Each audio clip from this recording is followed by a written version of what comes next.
임산부와 영유아들을 죽음으로 내몰며 공포를 불러일으켰던 가습기 살균제 사망 사건과 관련해 검찰이 처음으로 업체 관계자를 소환했습니다.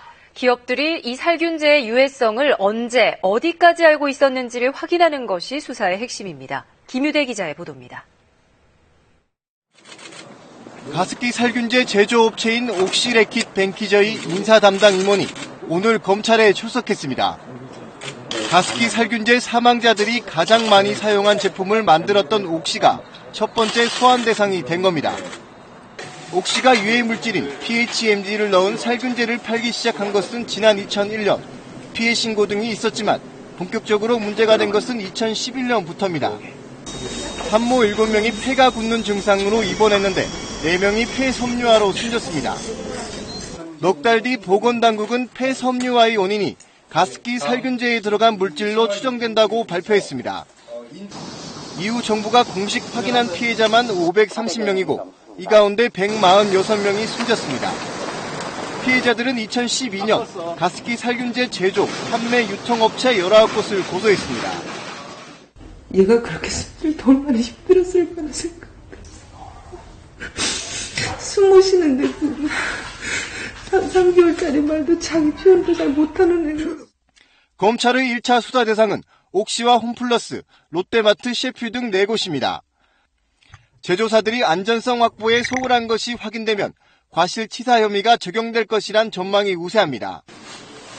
검찰은 옥시가 연구 영역 보고서 등을 조작했다는 의혹도 수사하고 있습니다. KBS 뉴스 김유대입니다. 이 가습기 속에 있는 세균을 없애준다는 살균제는 죽음을 부르는 공포의 물질이었습니다. 살균제의 일부 독성 물질이 공기 중에 퍼져나갔고 코를 통해 체내로 들어가 폐를 손상시켰습니다. 몸속에 침투한 독성 물질은 PHMG, PGH입니다. 이 독성 물질은 폐의 섬유화를 진행시킵니다. 가습기 살균제 사용으로 섬유화가 진행된 폐사진과 정상적인 폐 조직은 확연히 차이가 납니다. 조직이 굳어 폐가 정상적인 팽창과 수축을 할 수 없게 되는 겁니다. 피해자들은 폐이식 수술을 받거나 평생 무거운 산소통을 끼고 살아야 하고 일부는 고통 속에서 생을 마감해야만 했습니다.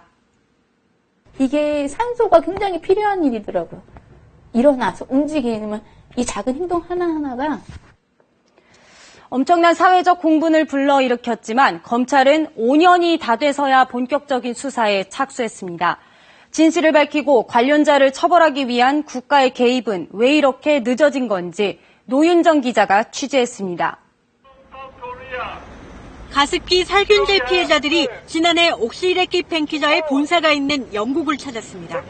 무책임한 태도로 일관하는 옥시 측에 항의하기 위해서입니다.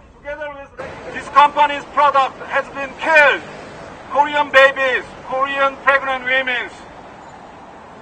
Surprisingly, at least 142.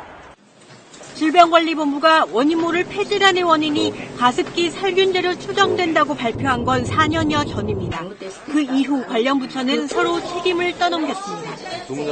추가 조사는 환경 유해인자로 인한 건강 피해가 의심되는 이니까 환경부가 해야 되지 않나라는. 직접적으로 나서서 지원해줄 수 있는 법적 근거가 없는 상황입니다. 정부의 역학조사 결과가 나온 건 피해자 확인 후 3년이 지난 2014년. 경찰은 그제서야 수사를 재개해 지난해 8월 사건을 검찰로 넘겼고 검찰은 올해 초 수사에 나섰습니다. 업무상 과실치사죄의 공소시효가 고작 7년이었습니다.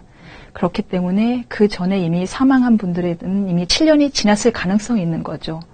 수사가 늦어지는 사이 관련 업체들이 증거를 인멸한 정황도 속속 드러나고 있습니다.